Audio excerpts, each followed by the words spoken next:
After seating the motherboard, we'll move on to installing the CPU. The processor is delicate, and you should be careful to discharge any static electricity before picking it up. First, locate the socket on your motherboard. In this case, we're installing an Intel Core i7-980X. It uses what's called an LGA 1366 socket.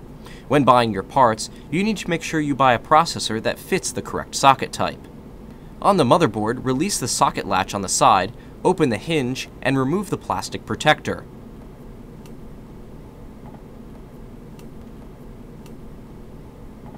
Carefully insert the processor into the socket. Be sure to orient the processor in the right direction, or you could damage it or the motherboard. In the case of the i7, it can only be inserted in one direction. After it's firmly seated, close the hinge and secure the latch. It may take a bit of force to close the latch, but don't worry, this is normal. We opted to then apply the thermal compound before attaching the cooling bracket to the motherboard. This Intel i7 included thermal compound in the package, but we purchased Arctic Silver 5. Thermal compound is a gel that you apply to the processor between it and the heatsink. If your heatsink comes with it pre-applied, remove it before using your own. Apply a fair amount to the processor, but don't go overboard. Use something clean with a straight edge to cover the area on top of the processor and try to make sure that there aren't any gaps. After the paste is evenly applied, you can install your cooling fan bracket.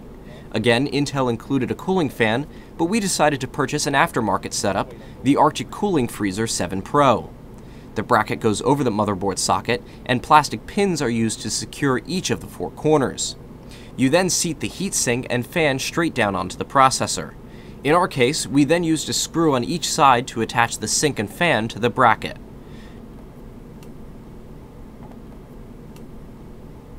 Don't forget to connect the fan's power to the CPU fan header on the motherboard.